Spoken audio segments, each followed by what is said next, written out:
प्रायोजक हैं cancer healer centre, a new beginning.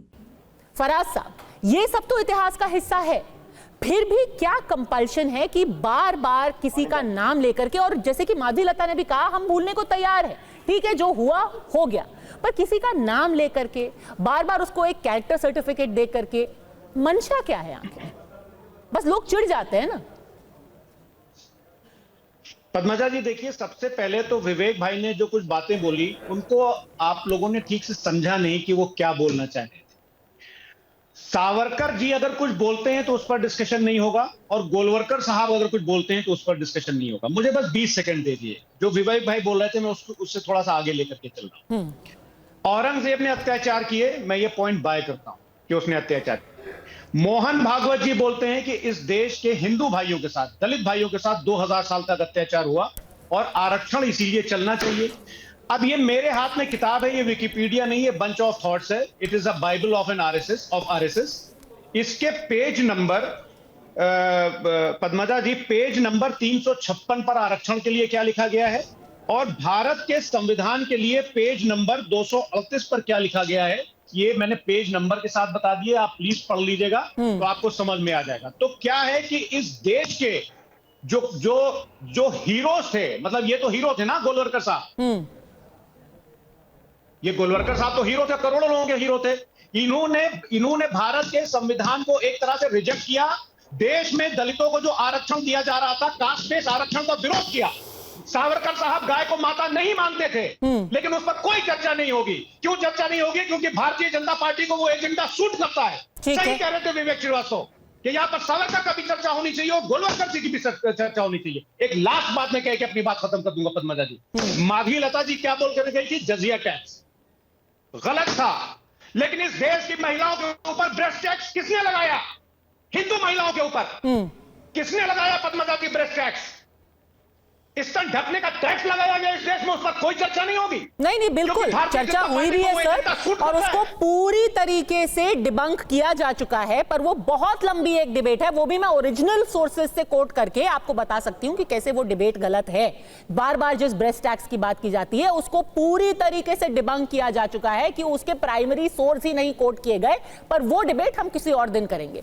Golwalkar बताइए, आप जो सावरकर ने बोला है, तुहिन सिन्हा, संभाजी महाराज के बारे में, उसकी चर्चा क्यों नहीं करते? आपको जो सूट करता है नैरेटिव, बार बार उसी की क्यों बात करते हैं? अब 4 दिन तक आप औरंगजेब औरंगजेब औरंगजेब करते रहेंगे। सावरकर आज जीवित नहीं है। अगर सावरकर ने आज कहा होता, लेकिन आज अबू आजमी जो है बार बार जो है आज उस ख्याल को, उस मानसिकता को जीवित करने की कोशिश कर रहे हैं, जिसके कारण ये देश में शांति नहीं थी। आप छत्रपति संभाजी महाराज की बात कर रहे हैं, मैं याद दिला रहा हूं आपको किस प्रकार से गोविंद सिंह, गुरु गोविंद सिंह के 2 बच्चों को 7 और 9 वर्ष की उनकी उम्र थी, जिस निर्ममता के साथ, जिस क्रूरता के साथ मारा गया। और आप भटका क्यों रहे हैं डिबेट को? आप नथुराम गोडसे पे जा रहे हैं। देखिए, नथुराम गोडसे एक हत्यारा था।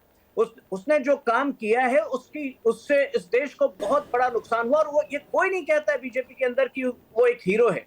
लेकिन अगर आप ये चाहते हैं कि हम उनको टेररिस्ट कहें, तो पहले आप मुझे दिखाइए कि नेहरू ने उनको टेररिस्ट कहा था कभी इंदिरा गांधी ने उनको टेररिस्ट कहा था? हम राहुल गांधी और अखिलेश यादव की भाषा नहीं बोलते हैं, ये आपको याद रखना पड़ेगा।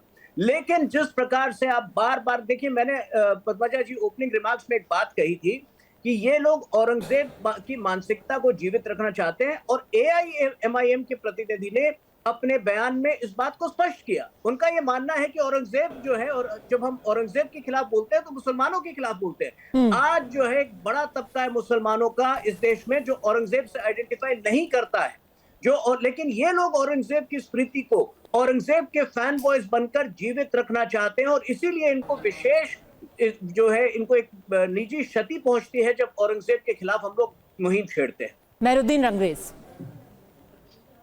देखिए पद्मा जी, जिस तरीके से ये बातें बता देते हैं, अभी जब मुस्लिम महिलाओं का जो रेप होता है, बिल्किस बानो का रेप हुआ, हत्या हुई, उनका महिमा मंडन किन लोगों ने किया? कितने उन्होंने फूल मालाओं का जो है उनको फूल माला पहनाई गई। कौन थे वो लोग जो मुसलमानों की लिंचिंग करते हैं, मुसलमानों को जय सिया राम का नारा लगाकर मारते हैं? उनका महिमा मंडन कौन करता है? भाजपा करती है। हम तो कभी भी हमने कहा कि औरंगजेब एक राजा थे, ना वो हिंदू थे ना वो मुसलमान थे। हम तो कह रहे हैं इस बात को। और जो शिवाजी महाराज थे वो हमारे नहीं, वो बहुत मुसलमान अच्छे थे और वो इस्लाम के लिए काम करते थे।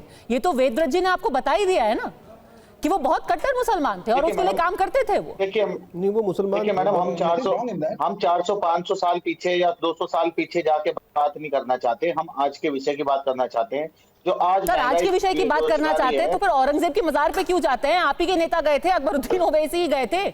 आज की राजनीति कीजिए ना फिर, बार बार जा करके जब औरंगाबाद का नाम बदला जाता है तो तकलीफ होती है। औरंगजेब की मजार पर जाते हैं आपके नेता, फिर कहते हैं हम आज की बात करना चाहते हैं, तो बार बार क्यों जाते हैं उनकी मजार पर? देखिए मैडम, पढ़े लिखे लोग हैं, बैरिस्टर हैं, विदेश से पढ़कर आते हैं, जाते कहाँ हैं मत्था टेकने? औरंगजेब की मजार पे।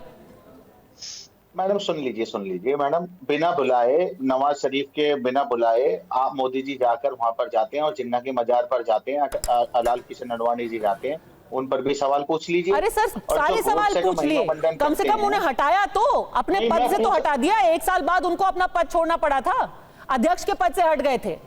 आपके एमएलए, आपके जो लीडर हैं वो हटे क्या अपने पद से औरंगजेब के सामने नतमस्तक होने के बाद? नहीं औरंगजेब। अरे मैडम, अगर मान लीजिए मैं दिल्ली में रहता हूँ और दिल्ली में कोई मजार है और किसी राजा का है या किसी बड़े आलिम का है, वहां पे तो हम लोग जाते ही हैं। बाकी जितने हमारे लोग हैं जो वीर सावरकर को वीर कहते हैं, तो ये भी गलत है। तो इनसे ना मतलब वो सैर सपाटे के लिए गए थे वहां पे कि भाई औरंगजेब का वहां औरंगाबाद का दौरा लगा, संभाजी नगर में तो रहते भी नहीं है। छत्रपति संभाजी नगर का दौरा लगा तो सैर करते करते पहुंच गए मजार पे। तो गए थे वो लोगों को उकसाने के लिए, वहां पर गए थे उकसाने के लिए। देखिए आप यही बातें ये लोग जब करते हैं कि 15 मिनट पुलिस हटा दीजिए फिर देखिए क्या होता है, यही तो है औरंगजेब मानसिकता और इसी से हम लड़ रहे हैं। ये जिस प्रकार से जो जनसंख्यिकी युद्ध एक छिड़ गया इस देश में, जिस प्रकार से इस यहाँ की आपकी है गोडसे की मानसिकता सर, यही है आपकी है गोडसे की मानसिकता, यही और आपके नेता, आपके सांसद, आपके विधायक लगातार खुलेआम मुसलमानों का सामाजिक बहिष्कार की बात करते हैं, वो बात करते हैं गोडसे की, आप गोडसे हत्यारा, आतंकी, जिहादी की बात करते हैं। देखिए रंगरेज भाई, या तो आप अबू आजमी की बात की निंदा करिए कि उन्हें नहीं कहना चाहिए था, या मैं क्या कह रहा हूँ, अरे तुम भाई सुनिए, आप गोल जिन लोगों ने 5 मिनट और 15 सेकंड की बात करी है वो तो बयान आपको याद नहीं आते, क्योंकि आपको तो दिखाना है कि मुसलमान को विलन बनाना है।